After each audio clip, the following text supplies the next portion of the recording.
আসসালামু আলাইকুম প্রিয় দর্শক, এই সরকার দায়িত্ব নেওয়ার পর একদম আগস্ট মাসের শুরুর দিকে 8 তারিখে দায়িত্ব নিল।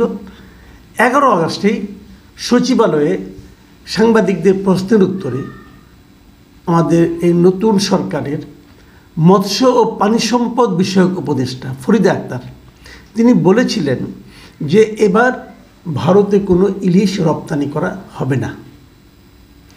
কেন হবে না তিনি তার কারণও বলেছিলেন। কারণ বলেছিলেন দেশের মানুষ যাতে ইলিশ পায় এবং কম দামে পায় সেই উদ্যোগ নেওয়া হবে। দেশের মানুষ ইলিশ পাবে না আর রপ্তানি হবে সেটা হতে পারে না। খুবই লজিক্যাল কথা উনি বলেছেন। প্রশ্ন হচ্ছে ইলিশ নিয়ে টানাটানি কিন্তু আছে, অনেক আগে থেকে আছে। ইলিশ আমাদের ইলিশকে অত্যন্ত গুরুত্ব দেওয়া হয়। ইলিশ মাছ তো আমাদের এখানে না, পৃথিবীর অনেক জায়গাতেই হয়। মিয়ানমারেও ইলিশ পাওয়া যায়, ভারতেও ইলিশ পাওয়া যায়, কিন্তু আমাদের ইলিশের একটা বিশেষ চাহিদা আছে। কারণ আমাদের ইলিশের মতো এত উন্নত মানের ইলিশ ওখানে পাওয়া যায় না। ভারতে, পশ্চিমবঙ্গে, বাংলাদেশের ইলিশের বিশাল কদর আছে, তারা আমাদের ইলিশ পেতে চায়। বিশেষ করে তাদের বিভিন্ন পূজা পার্বণে ইলিশটা একটা গুরুত্বপূর্ণ মাছ। এবং পশ্চিমবঙ্গে বিশেষ করে সামনে দুর্গাপূজা, অক্টোবরের ফার্স্ট উইকে দুর্গাপূজা উপলক্ষে ইলিশের একটা বিশেষ চাহিদা পশ্চিমবঙ্গে দেখা যায়। আমরা এর আগে প্রতি বছরই কিন্তু ইলিশ এখান থেকে রপ্তানি করা হতো। একসময় হতো না। আওয়ামী লীগ সরকার এসে এটা রপ্তানি শুরু করে দিয়েছিল। তখন আওয়ামী লীগ সরকার বলেছিল যে এই রপ্তানি আমাদের জন্য একটা, তাদের সঙ্গে আমাদের যে ভালো সম্পর্ক তার একটা নমুনা হিসাবে এই ইলিশগুলো রপ্তানি করা হচ্ছে। তো যখন ফরিদা আক্তার বললেন যে ইলিশ রপ্তানি করা হবে না, তখন এই ফরিদা আক্তারের সিদ্ধান্ত নিয়ে এদেশের মানুষের মধ্যে যে ব্যাপক কোনো প্রতিক্রিয়া, ব্যাপক কোনো প্রতিবাদ, ব্যাপক কোনো আন্দোলন, কেউ কি মিছিল করে বলেছিল না ইলিশ রপ্তানি করতেই হবে, ইলিশ রপ্তানি করে আমরা অনেক টাকা পাবো, অথবা ইলিশ রপ্তানি না করলে ভারতের সঙ্গে আমাদের সম্পর্ক নষ্ট হয়ে যাবে, কেউ কি দাবি করেছিল? আমি সেরকম কোনো দাবির কথা শুনিনি, জানিনি। তারপর হঠাৎ করে 21 তারিখে, মানে আজকে হলো রোববার, আমি রোববারে এটা রেকর্ড করছি, গতকালকে কথা বলছি, মানে শনিবার দিন সরকার একটা সিদ্ধান্ত দিল যে এইবার আমরা আপনার ভারতে 3000 টন ইলিশ রপ্তানির করব, মানে করার অনুমতি দেওয়া হলো। কতটুকু পাঠানো হবে, কতটুকু যাবে সেটা তো এখন আমরা বলতে পারছি না। তারা কতটুকু নিতে চাইবে, আমাদের এখান থেকে কতটুকু পাঠানো হবে, এটা এখনও ক্লিয়ার না। 24 তারিখ পর্যন্ত আবেদনপত্র তারা গ্রহণ করবে। যারা পাঠাতে চায় তাদেরকে আবেদন করতে হবে, আমরা পাঠাতে চাই। 24 তারিখের মধ্যে এই আবেদনগুলি শেষ করা হবে এবং আগে যারা আবেদন করেছিল তাদেরটাও গ্রহণ করা হবে। কিন্তু টোটাল 3000 টন পাঠানো হবে।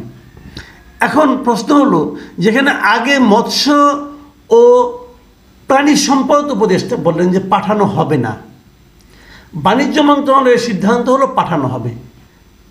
এই দুটার মধ্যে দ্বন্দ্বটা কেন? এটা নিয়ে কিন্তু একটা প্রশ্ন আছে। এবং এদেশের মানুষ কি চায়?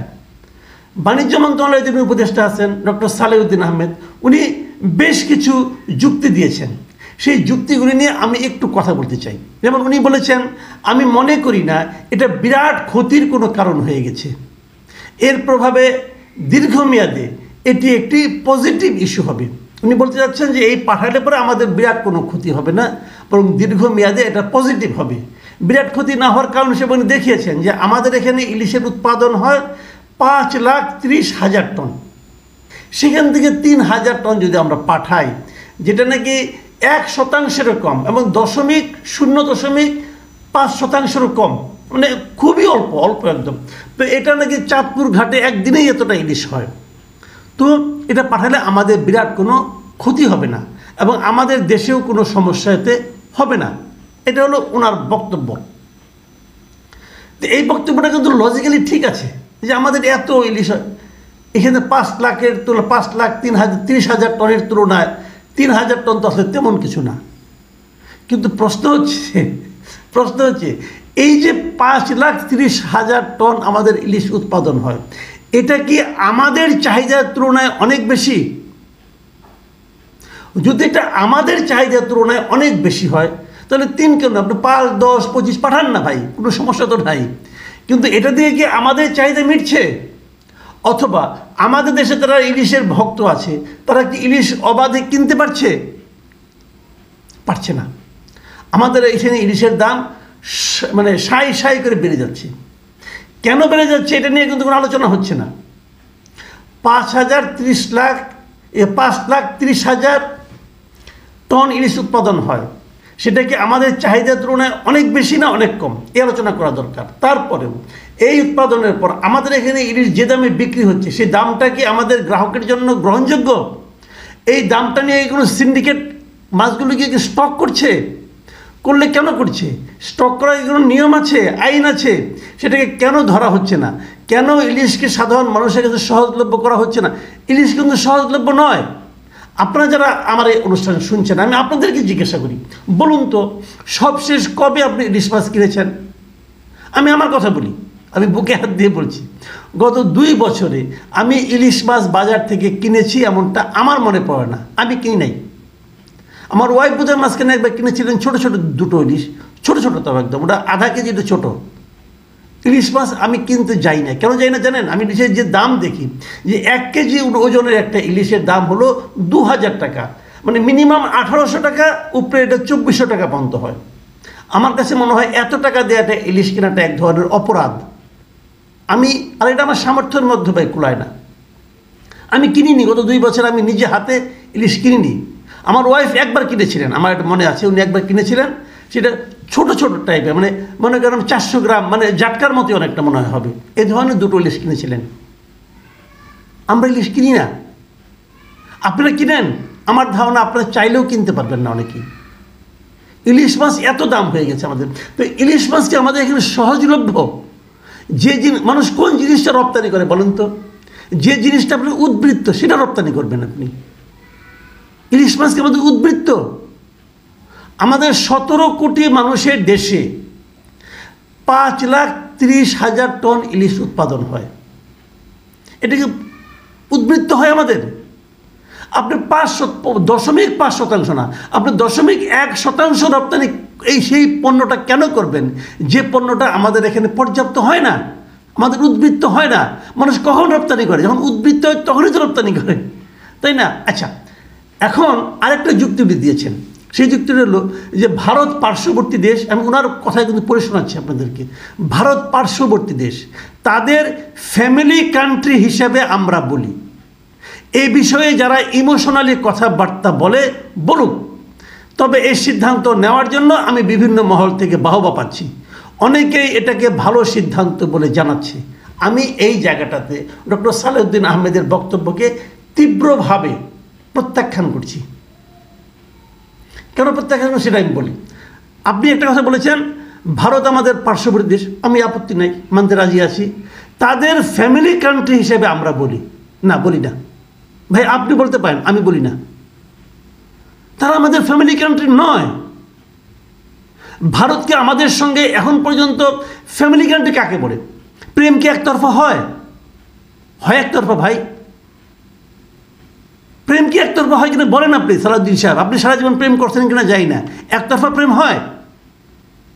আমাদের এখানে যখন পেঁয়াজের ক্রাইসিস থাকে, আমরা দেখেছি অতীতে ভারত থেকে পেঁয়াজ রপ্তানি হচ্ছে হঠাৎ করে কোনো বলা নাই কওয়া নাই, তারা পেঁয়াজ রপ্তানির উপর নিষেধাজ্ঞা জারি করে দেয়।